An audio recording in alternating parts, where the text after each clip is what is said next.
ಯೆಹೋವನೇ ನಮ್ಮನ್ನು ಕಟಾಕ್ಷಿಸು, ಕಟಾಕ್ಷಿಸು.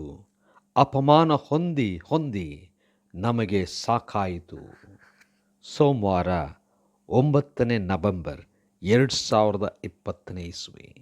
ಈ ದಿನದ ವಾಕ್ಯ ಧ್ಯಾನಕ್ಕಾಗಿ ನಾನು ಆರಿಸಿಕೊಂಡಿರುವಂಥ ವೇದ ಭಾಗವು ಎಜ್ರನು 6ನೇ ಅಧ್ಯಾಯದ 22ನೇ ವಚನ.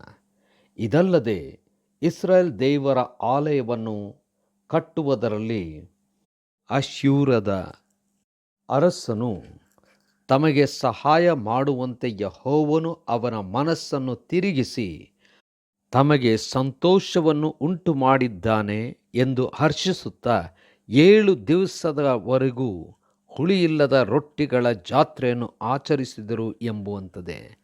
ಕರ್ತನಲ್ಲಿ ಪ್ರೀತಿಯುಳ್ಳ ದೇವ ಜನರೇ, ಶುಭೋದಯ. ದೇವರು ತನ್ನ ಮಕ್ಕಳ ಕಡೆಗೆ ಜನರನ್ನು ಪರಿವರ್ತಿಸಿ ಅವರಿಗೋಸ್ಕರವಾಗಿ ಸಹಾಯಕರಾಗಿ ನಿಲ್ಲುವಂತೆ ಮಾಡುವನು. ಕರ್ತನಲ್ಲಿ ಪ್ರಿಯರೇ, ಈ ವಾಕ್ಯ ಧ್ಯಾನ ಮಾಡೋಣ.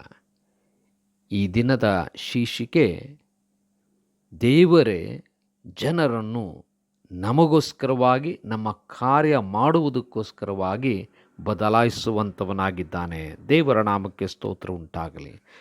ಈ ಒಂದು ಸನ್ನಿವೇಶ ನಾವು ಗಮನಿಸುವುದಾದರೆ, ಇಸ್ರಾಯೇಲ್ ಜನರು ಅವರು ಸೆರೆ ಹಿಡಿಯಲ್ಪಟ್ಟಂಥ ಪರಿಸ್ಥಿತಿಯಲ್ಲಿದ್ದಾಗ ಯೆರೂಸಲೇಮಿನ ದೇವಾಲಯ ಅದು ಸಂಪೂರ್ಣವಾಗಿ ಹಾಳಾಗಿದ್ದಂಥ ಸ್ಥಿತಿಯನ್ನು ಗಮನಿಸಿದಂಥ ಇಸ್ರಾಯೇಲ್ ಜನಾಂಗದವರು ಆ ಕಟ್ಟಡವನ್ನು ತಿರುಗಿ ಕಟ್ಟಬೇಕೆಂಬುದಾಗಿ ಬಹಳಷ್ಟು ಪ್ರಯತ್ನವನ್ನು ಮಾಡಿ ಅರಸನಿಂದ ಎಲ್ಲ ರೀತಿಯಾದಂಥ ಸಹಾಯವನ್ನು ಪಡ್ಕೊಂಡು ಬಂದು ಈ ಆಲಯದ ಕಟ್ಟಡವನ್ನು ಪ್ರಾರಂಭ ಮಾಡಿದರು. ಆದರೆ ಅಲ್ಲಿನ ವ್ಯಕ್ತಿಗಳು ವಿರೋಧಿಸಿ ಈ ಕಾರ್ಯವನ್ನು ನಿಲ್ಲಿಸಿದ್ದಂಥ ಆ ಪರಿಸ್ಥಿತಿ ಬಹಳ ದುಃಖಕರವಾಗಿತ್ತು. ಆದರೆ ದೇವರು ತನ್ನ ಚಿತ್ತಾನುಸಾರವಾಗಿ ವಿಶೇಷವಾಗಿ ತನ್ನ ಸೇವಕನನ್ನು ಕಳುಹಿಸಿ ಈ ಕಾರ್ಯ ಸಂಪೂರ್ಣಗೊಳ್ಳುವಂತೆ ಆಶೀರ್ವದಿಸಿದನು ಎಂಬುದಾಗಿ ನಾವು ನೋಡುತ್ತೇವೆ.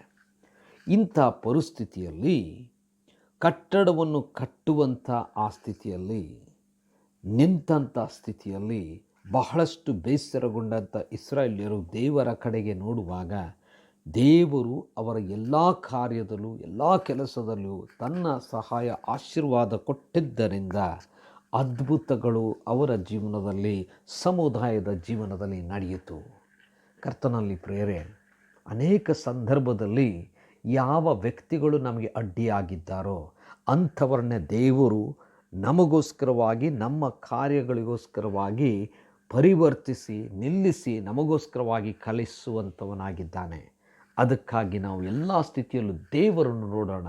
ದೇವರು ತಾನೇ ತನ್ನ ಸಹಾಯವನ್ನು ತನ್ನ ಜನರ ಮೂಲಕವಾಗಿ ನಮಗೆ ನೀಡುವಂಥವನಾಗಿದ್ದಾನೆ.